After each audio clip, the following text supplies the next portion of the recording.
నువ్వు ఇక్కడ చచ్చిపోయినటువంటి బీఆర్ఎస్, ఇక్కడ చచ్చిపోయి లేవలేనటువంటి బీజేపీని లేపడం కోసం తెర వెనకాల వారికి పావులాగా నువ్వు ఉపయోగపడుతున్నావు తప్ప ఈ ప్రాంత ప్రజల మీద ప్రేమను, ఈ ప్రాంత ప్రజల మీద నీకు అభిమానము, ఈ ప్రాంతం మీద నీకేదో నిజమంత ప్రేమను అభిమానము లేదు అనేటువంటి చాలా స్పష్టం.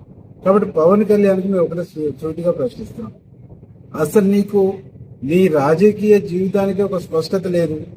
చెగువేరా అన్నావు, భగత్ సింగ్ అన్నావు, ఆ తర్వాత చెగువేరాను భగత్ సింగ్ పక్కకు పెట్టినావు, బీజేపీ అంటున్నావు, ఇలా సనాతన ధర్మం అంటున్నావు. అంటే నీకు ఒక్క దాంట్లో కూడా క్లారిటీ లేదు.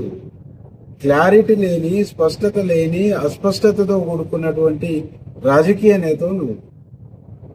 అట్లాంటి నువ్వు ఈరోజు బీజేపీ బీఆర్ఎస్ కు ఏ టీం బి టీంగా బీఆర్ఎస్ కు బీజేపీ, బీజేపీకి బీఆర్ఎస్ పనిచేస్తుంది.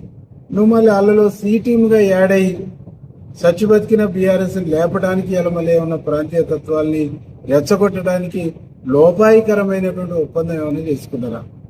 లోపాయికరమైన ఒప్పందంతోనే తెలంగాణ పైన మరొక విషం గిమ్మటానికి, విషం కక్కటానికి, ఇక్కడ విషపీడితమైనటువంటి బీజాలు నాటడానికి, ఇవాళ ప్రశాంతంగా ఉన్నటువంటి తెలంగాణను శాంతి భద్రతల సమస్యగా క్రియేట్ చేయడానికి మీరేమైనా కుట్ర చేస్తారా అని చెప్పేసి మేము ఈ సందర్భంగా అడుగుతాము.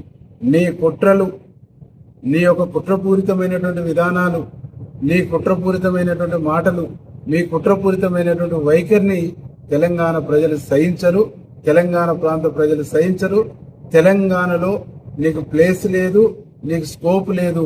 ప్రజాస్వామ్యబద్ధంగా ఇక్కడ నువ్వు వచ్చి ఒక సినిమా తీసుకో, 4 డైలాగులు చెప్పుకొని పో, నీ అభిమానులను సంతోషం పెట్టుకో. కానీ ఇక్కడ రాజకీయ కుట్రలు చేస్తాము, రాజకీయ కుట్రలకు తెరదించుతాము, రాజకీయ కుట్రలకు ఇక్కడ మేము పావులు కదుపుతామంటే చూస్తూ తెలంగాణ సమాజం ఊరుకోదని చెప్పేసి ఈ సందర్భంగా మేము హెచ్చరిస్తాము.